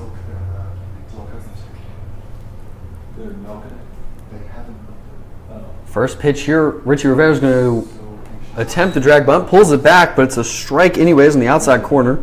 Rivera 0 for 1 with a walk back in the second inning of this ball game. Rivera, a .232 hitter, but 3 home runs on the year. The 0-1 pitch is going to drop down the drag bunt, but it will go foul down the third base line for strike two. Rivera is a guy that is not afraid to lay down the bunt with 2 strikes. We've seen him do it a few times this year, and a few of those, they don't work out every time for you. River Rats have 7 hits in this ball game. Robin Allen coming out of the bullpen doing an exceptional job. 0-2 pitch swung on this ball, lined into left field for the 1-out single. Richie Rivera is on base here, and he has some wheels, so leads the league in stolen bases to this point. And Omar Villman comes up to bat with 1 out, and Richie Rivera on first base, and we can almost assume that he will be taking off as he has 17 stolen bases on the year, 6 caught stealings. Villman, a guy that's very tough to double up with a lot of speed from the left side. Pickoff move to first base, slides back in safely. For Rivera, that was his first hit of the ball game. Omar Villman, 3 for 3 with 3 singles, just raising that batting average more and more each game. Was an all-star selection. Another pickoff move to first base, so that's 2 if you're keeping track at home.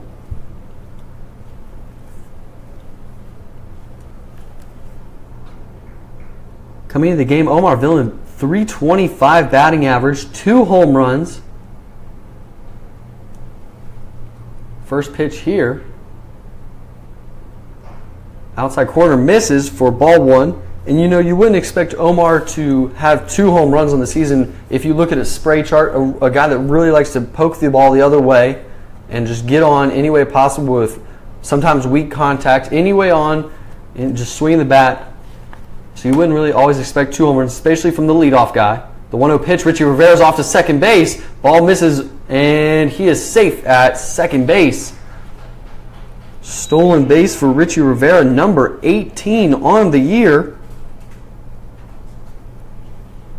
2-0 count on Omar Villman here in the bottom of the 7th inning, tied up 2-2. One of the fastest runners in the league, standing 180 feet away. Omar Villman, 2-0 pitch, and he's going to inside move back to second base just to keep him close. Don't want him on third base because a sac fly would score him very easily. Cody Orther on deck. 1 for 3 on the day. Big hole between first and second base right now as the second baseman Rodriguez is playing almost on the bag. And now he goes back to his position. The 2-0 pitch. Outside, misses for ball 3. And as a pitcher, I'm not really a guy that's going to attack the outside part of the zone to Omar Villman, as Allen has done it 3 times in a row here, when you know Villman likes to put the ball the other way on a lot of his swings and contacts. This one, he is going to watch it for ball 4, so he'll take the free 90 jog down to first base, and now the River Rats have something going here with first and second, 1 out. Cody Orther coming up to bat.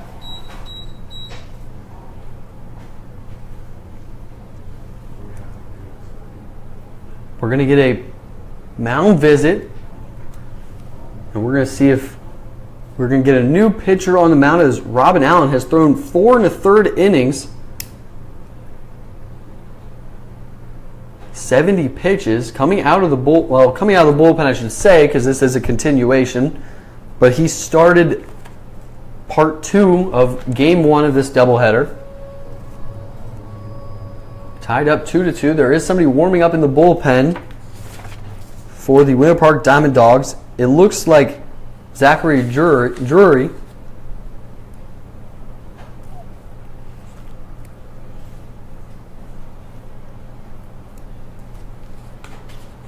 But they are going to leave Allen in, as he's going to try to finish at least this inning.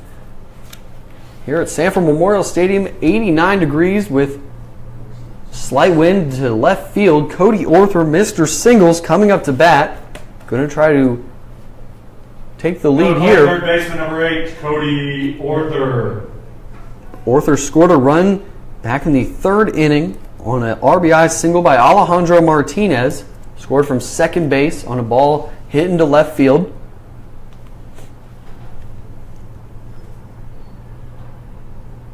Squares around for the bunt. Double steal in motion. No one at third base. He's going to throw it down the left field line. 1 run is going to score as he throws it down to third base, and a miscue there scores a run for the River Rats.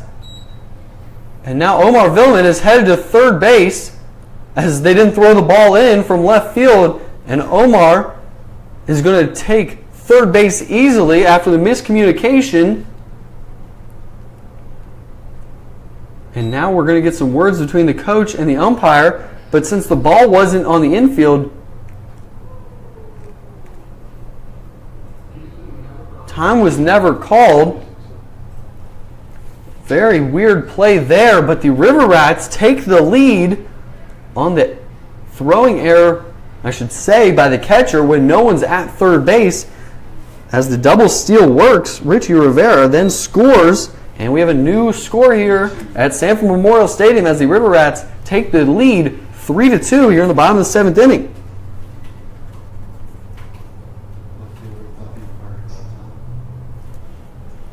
The ball was still in the outfield, so the umpire never called time. The infield now comes in with Cody Orther down in the count, 0-1 with 1 out. 1 run already scored. This pitch swung on and missed for strike 2. And now Cody Orther is going to shorten up his swing here, try to put something past the infield or deep enough into the outfield to score Omar Villman from third base. Just a few nights ago, Cody Orther had a game-winning sac fly with Omar Villman on third base. Hit it to center field to win the ball game. The 0-2 pitch swung on. This ball's hit into center field, and Omar Villman is going to score as we have a brand new score here at Sanford Memorial. The River Rats take the 4-2 lead now. Cody Orther coming up clutch there, 0-2 count, and we're going to see a new pitcher. So we will take a quick break here as we are having a pitching change. Robin Allen's day is done. Pitched exceptionally well up until the 7th inning. River Rats lead 4-2. We'll be right back.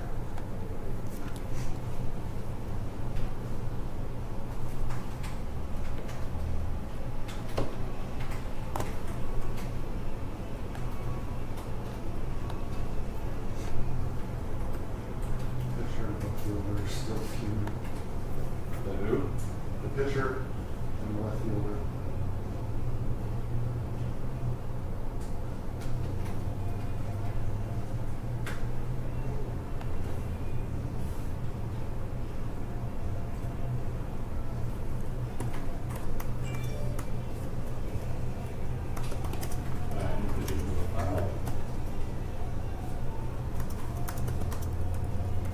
Zach Drury. New pitcher for the Diamond Dogs, number 5, Zach Drury.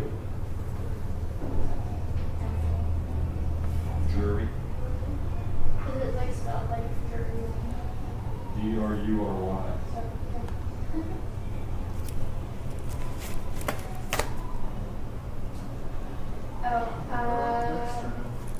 Is that Tenny?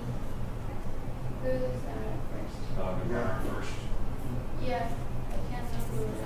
Actually, I think that's, Is it Brad? no, That's that's, what's his name? Oh, Symington. Yeah, he's in the, He's playing. Did you see that?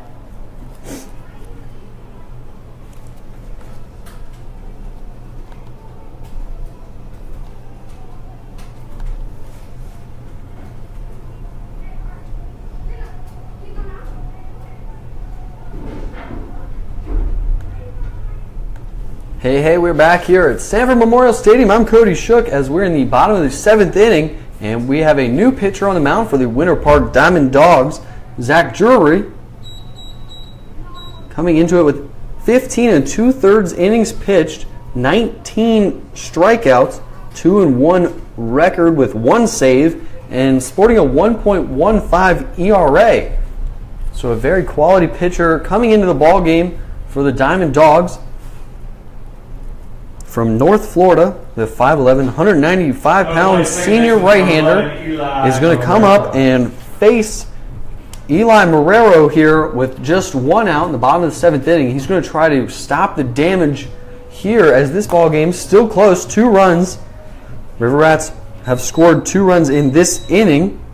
Richie Rivera got on with the single to left field, and then Omar Villeman got on with the walk to follow him. They both scored. New runner on first base, pinch running for Cody Orther. First pitch here misses in the dirt for ball 1. The runner is Miles Symington. Haven't seen him in a few weeks here, but a very speedy runner now at first base. Head coach Kevin Davidson knows the importance of a 3-run lead with 2 innings left. The 1-0 pitch swung on and hit straight up. And the third baseman and shortstop go after it, and the third baseman has got it. Conlon Hughes records out number 2.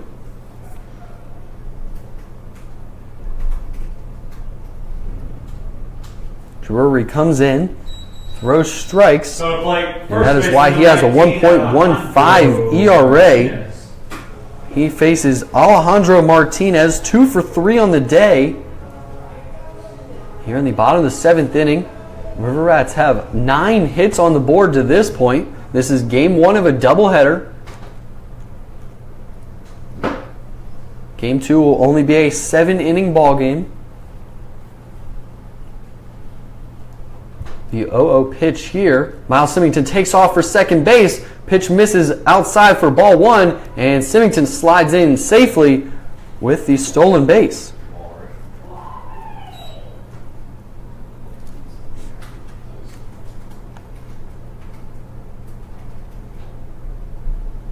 Miles Symington, a very fast guy with 4 stolen bases in 5 attempts.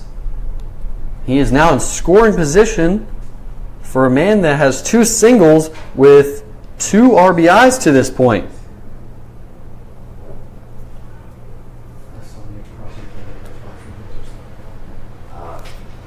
Drury on the mound, 19 strikeouts in just 15 2/3 innings pitched. The 1-0 pitch, and Symington takes off, and now he will go back to second base.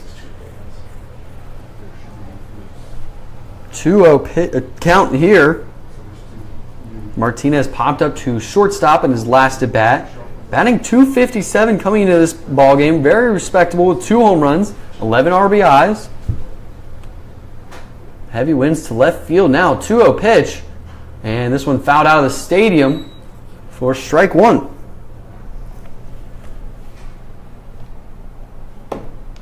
Richie Rivera and Omar Villman scored the 2 runs this inning. River Rats have scored in the first, the third, and now the bottom of the 7th. The 2 runs for Winter Park came in the 3rd inning.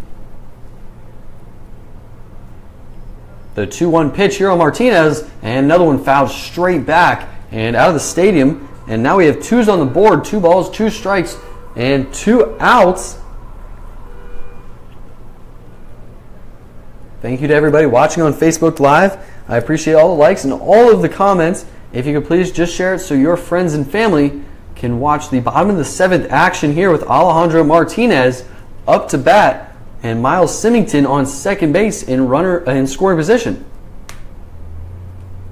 The 2-2 pitch, Symington takes off for third this time, but it doesn't matter as Martinez strikes out swinging for out number 3. We head to the top of the 8th inning with the River Rats leading 4-2.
And we are back here at Sanford Memorial Stadium as we're headed to the top of the 8th inning with the River Rats leading 4-2. And Michael Gizzi, I'm going to have to say he's my favorite pitcher now because he was on up here in the booth with me, talking to all of our fans on Facebook Live. Michael Gizzi from Marshall, a guy local to Florida, coming on the mound here, a guy that touches 90 from time to time.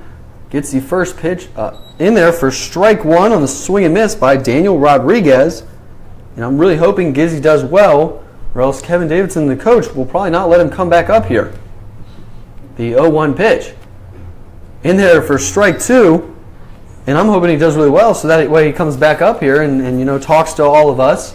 Because he was a delight to have up here. His answers were high quality. 0-2 pitch here on Rodriguez. Strike him out, looking for out number one. Gizzy, a big right-handed thrower. 9 2/3 innings pitched. Coming to play center fielder number 2. Coming into a 13 strikeouts, so that's averaging over one per inning. 3.72 ERA.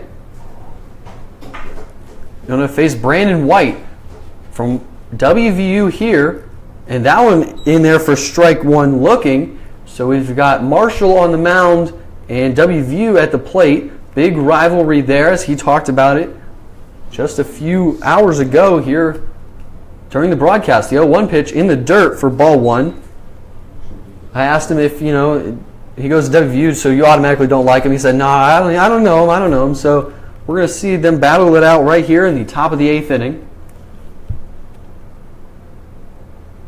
1-1 count here on Brandon White coming into the game, batting .333. Takes this one for strike two on the outside corner.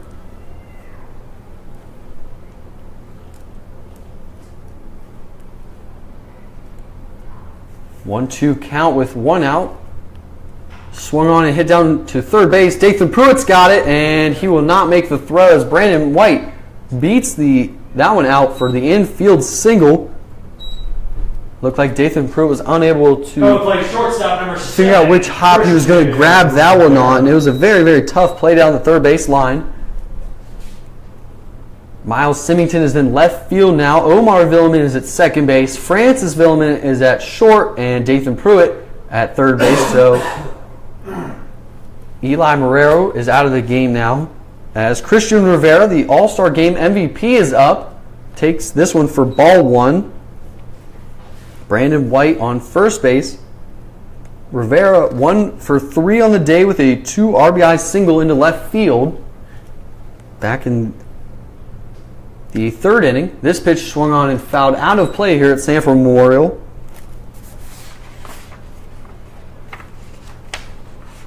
The River Rats will have tomorrow off. A lot of these guys will have the Southeast Prospect Showcase on Saturday and Sunday. And then they will return back to Florida League action on Monday at Altamont. The 1-1 pitch here from Gizzy misses outside for ball 2.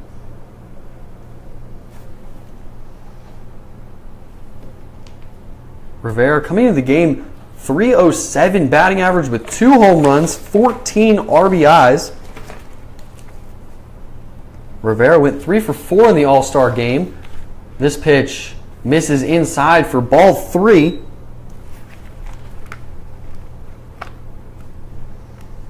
Rivera drove in a run in the All-Star game. Never scored a run though. 3-1 pitch. In the dirt, misses, and Rivera will take the walk down to first base. Gizzy started off the inning hot, gave up the infield single to Brandon White, and now coming up to bat, Gibson Krasminski, 0 for 3 on the day. And head coach Kevin Davidson is going to talk to Michael Gizzy.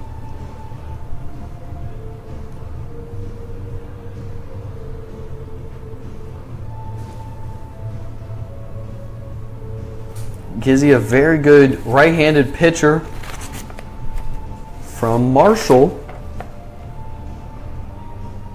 6'4", 195-pound senior. Has electric stuff. Throws low 90s, upper 80s. And likes to throw the slider. He's going to face the lefty, left fielder, Gibson Krasminski. With runners on first and second base here in the top of the 8th inning with 1 out. He got Daniel Rodriguez to strike out swinging to start the inning. Krasminski 0 for 3 on the day. Misses outside and high for ball 1.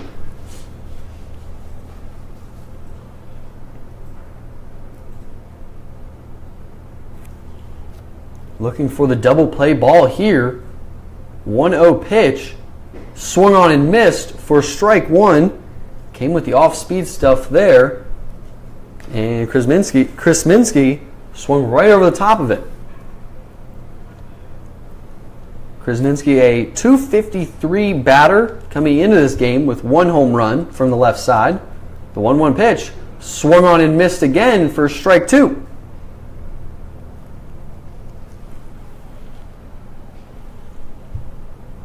Krasminski here is going to try to shorten up his swing, put this ball in play, and hopefully not roll into the double play. The 1-2 pitch swung on and fouled straight back off of the catcher. So we remain the same 1-2 count. I asked Michael Gizzy earlier what type of pitcher he is with a 0-2 count, 1-2 count. Is he a guy that's going to attack the hitter? Or is he going to use the waste pitches, stuff like that? And he said, it ranges from time to time, but he will try to attack with the high fastball to try to get the hitter to chase. But other than that, he'll try to break off the slider for the waste pitch. This one is the slider in the dirt for ball 2.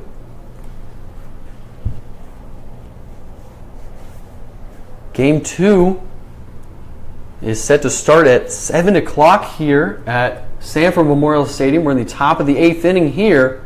River Rats lead by 2. The 2-2 pitch from Michael Gizzi misses outside for ball 3. 3-2 count with 1 out. 2 very speedy runners on first and second base. Gibson Krasminski at the plate, 0 for 3 on the day. The 3-2 pitch, runners stay there, and he's going to walk him. Misses just outside for ball 4. And now head coach Kevin Davidson has a decision to make here. Does he stay with Gizzi? First baseman number 27. He's walked the last 2 batters.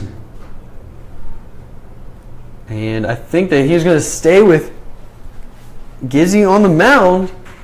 With bases loaded, 1 out, he's looking for the double play ball here as Matt Mackey comes up, 2 for 3 with 2 singles. First pitch swung on and missed for strike 1. Gizzi has some electric stuff on the mound and a lot of great swing and miss stuff. He refused to tell me who has the best swing and miss stuff on the team, as Gizzi, a very politically correct kid, never really pointed fingers to anybody for anything. The 0-1 pitch in the dirt misses, and that will be ball 1. I'm sure that head coach Kevin Davidson probably has CJ Carter warming up, his closer. I can't see down the right field line into the bullpen.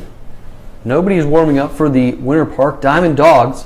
We're here in the top of the 8th inning. River Rats lead 4-2. Bases loaded with 1 out.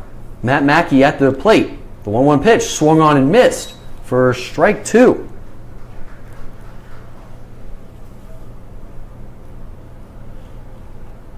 This is game 1 of a doubleheader. Matt Mackey, 2 for 3 on the day, a 301 hitter with 2 home runs. The 1-2 pitch swung on and hit straight up, where Zach Dewart, the right fielder, and Richie Rivera, the center fielder, come under it, and Richie Rivera is going to throw home, and it is cut off by Alejandro Martinez, so no run will score as Richie Rivera was able to get under that one for out number 2. And now Christian Maglich, the DH, comes up with 2 outs and bases loaded. Going to play the DH number 14, Christian Maglich. Maglich 0 for 3 with a strikeout swing, grounded out to shortstop and grounded out to the first baseman back in the 2nd inning. Brandon White on 3rd base, Christian Rivera on 2nd, and Gibson Krasminski at 1st. So it goes single walk, pop up to center field, and now Christian Maglich up with 2 outs, bases loaded. The first pitch swung on and missed for strike 1.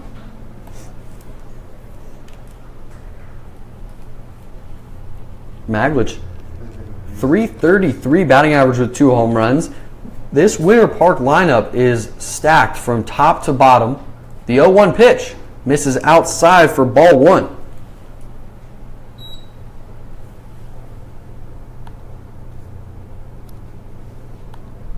Talked about it a little bit earlier. This Winter Park team coming into the game batting .272. That is very high. Here in the Florida College Summer League, the next best team is Sanford with a .246, almost 30 points lower. The 1-1 pitch here from Gizzi, swing and a miss for strike 2.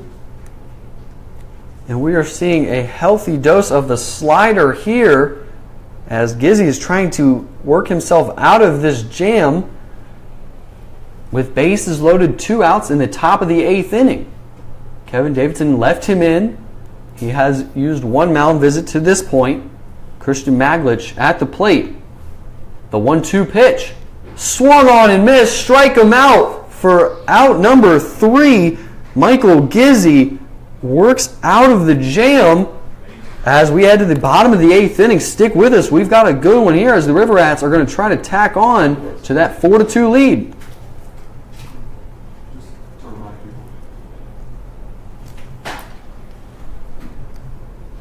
Fans, reminder, this is the first game of the doubleheader.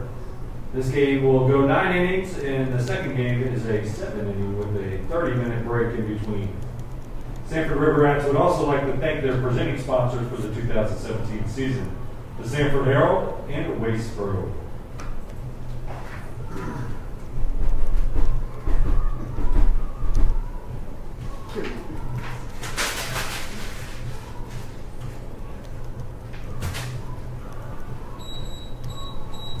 Knocked them both out, just like that. You want me to tell Robert to stay home?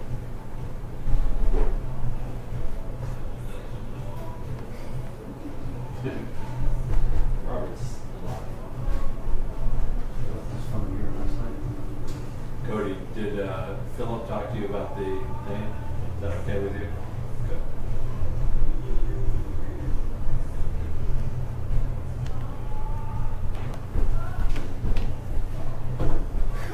And we are back here at Sanford Memorial Stadium. I'm Cody Shook as we head to the bottom of the 8th inning. River Rats lead 4-2. And Michael Gizzi, we just saw him on the mound for the River Rats, work himself out of a jam. Thank goodness he did well. So that way head coach Kevin Davidson will keep letting guys come up here. Because I'm sure if he did not do well, then somehow it would be my fault. Zach Dewart comes up to bat here in the bottom of the 8th inning, going to try to tack on to the 2-run lead, swings at the first pitch, and it will go down the first base line where Mackey has got it for out number 1.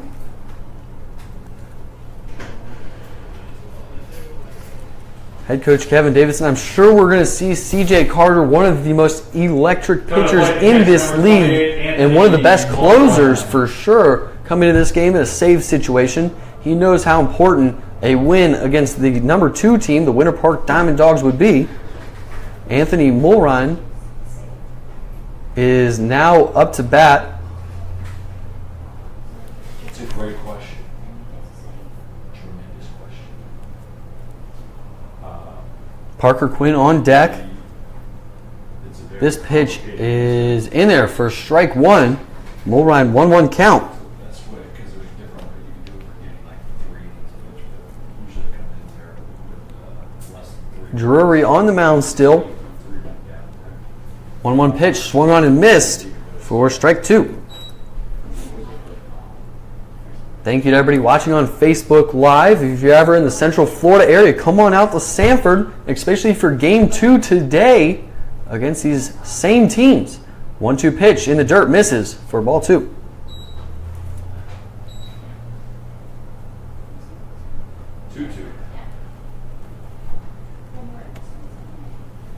Usually games just start at 7 o'clock. 2-2 pitch here. And it hits Mulrine in the back, and whew, he is going to have to walk that one off as that one caught him square, but he'll take the free 90 jog. Going to play the DH number 4, Parker Quinn. To first base with the hit by pitch, and that brings up Parker Quinn, the DH. 0 for 2 with a walk to this point.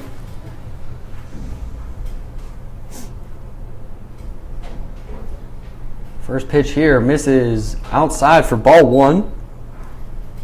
We're here in the bottom of the 8th inning. The River Rats scored 2 runs last inning. Richie Rivera and Omar Villeman. For Villeman, that was his 2nd run scored. The 1-0 pitch. And this one's cue ball down the first base line, foul for strike 1.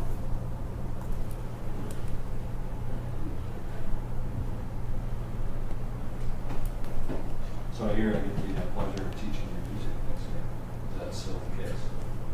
Dathan Pruitt on deck. Maybe not. There's a chance that we have somebody else in 1 out. Anthony Mulrine on first base after being hit by the pitch. This game started at 4 o'clock as it was the continuation of yesterday's ball game that was suspended in the 2nd inning. This pitch swung on and missed for strike 2. No one else. Parker Quinn 4 for 32 on the year with 1 home run. When he gets a hold of one, it does fly far. The 1-2 pitch. swung on and missed for out number 2. Drury has struck out 2 guys to this point, as he does have some incredible stuff, striking out more than 1 guy per inning. And now he's got to face Dathan Pruitt, 0 for 2 on the day with 2 strikeouts and a hit by a pitch. And then, of course, Dathan Pruitt gets on base. He has to steal. He slid into second base very easily. Back in the 4th inning, I think we were talking to Michael Gizzi at that point. First pitch here, and he is going to foul it straight back. And Mulrine was on the way to second and then stopped halfway, so I'm not really sure what was going on there. Dathan Pruitt down the count 0-1 here.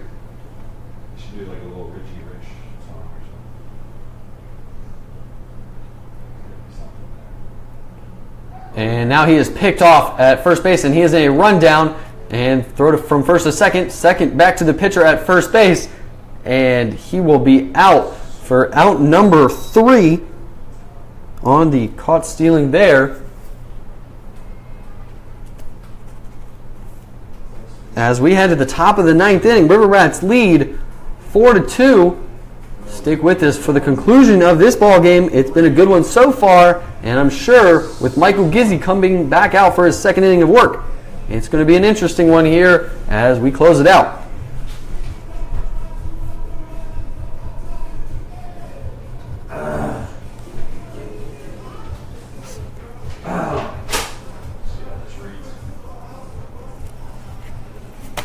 Don't forget, fans, the River Rats will be back home Tuesday, Thursday, and Saturday next week.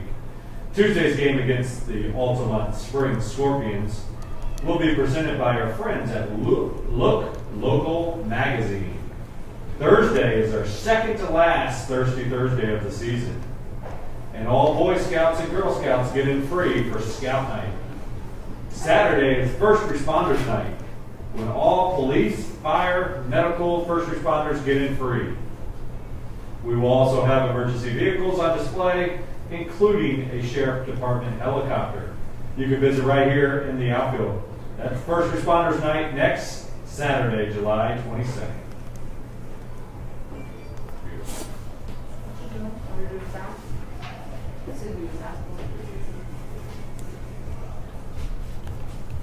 Hey, we are back here at Sanford Memorial Stadium as we head to the top of the 9th inning with Michael Gizzi on the mound. Going to try to close this one out as he faces 7, 8, 9 of the Winter Park Diamond Dawgs lineup. Zach Howard, the right fielder, 0 for 3 on the day, going to face Michael Gizzi. Here in the top of the 9th inning, down by 2 runs. Winter Park 2 runs on 6 hits, 1 error in the field. Sanford 4 runs on 9 hits, no errors in the field. The first pitch from Gizzi misses in the dirt for ball 1.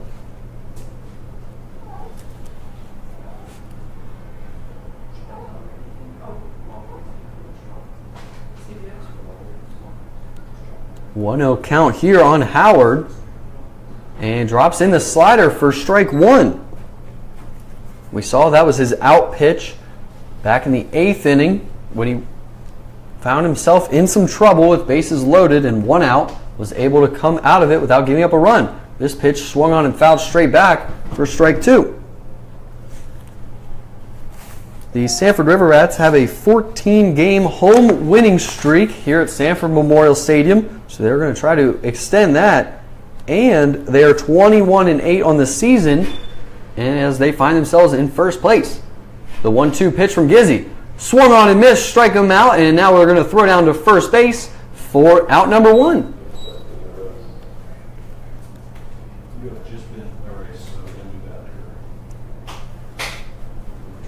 And now coming to bat, number 29, Jacob Catsby from Wichita State.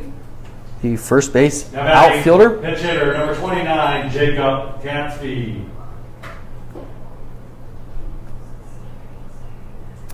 If that name sounds familiar, he was an all-star selection. First pitch misses too far inside for ball 1. He is going... Catsby batted second in the all-star game. Had a single and a sac fly. This pitch swung on and broken bat. Hit to Omar Villeman at second base for out number 2. It's got to be a good feeling as a pitcher to break a bat and then go and pick it up. He's still holding the bat on the mound, and now he throws it into the dugout into third base. You don't see that very often from the pitcher, but Michael Gizzi picks up the broken bat and throws it into the dugout into third base. No harmful intentions there. And now the Winter Park Diamond Dogs are down to their final out here in the top of the 9th inning. This pitch misses for ball 1 on Conlon Hughes, the third baseman. River Rats lead it 4-2. Michael Gizzi on the mound still into his second inning of work. The 1-0 pitch. Outside corner in there for strike 1. I'm going to assume that was the 90-91 mile per hour fastball there, as the radar gun's not on, but Michael Gizzi will touch 90 on a consistent basis. I guess it helps when you're 6'4". The 1-1 pitch. Misses for ball 2. And Gizzi told me that he wasn't always a pitcher. He just made the transformation.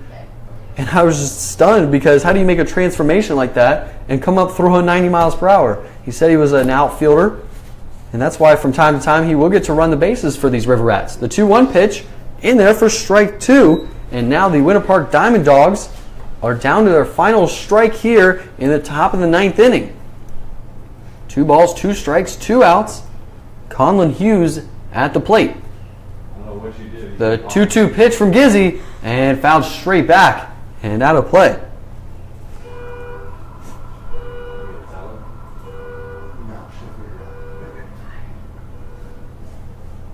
We've reset here with a 2-ball, 2-strike count in the top of the 9th inning.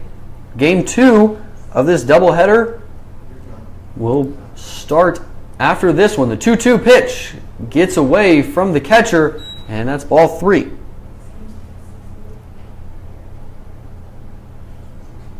Game 2 will be a 7-inning ball game. It will be on Facebook Live, but if you're in the Central Florida area, come on out to the ballpark. Weather looks beautiful, and there's a slight breeze, so it'll be a great night for the fam to come out. $6 tickets. The 3-2 pitch.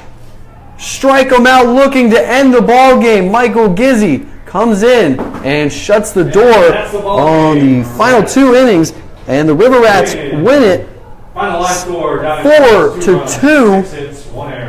Stay with us all night long, as we will have more River Rats action. Will start at 6:45. The next game will start at 6:45, and that will be a 7-inning ball game. So we will be back here on Facebook Live in just a little bit after a break. The River Rats win it, and now they have a 15-game home winning streak here at Sanford Memorial, as they improved to 22-8 on the season.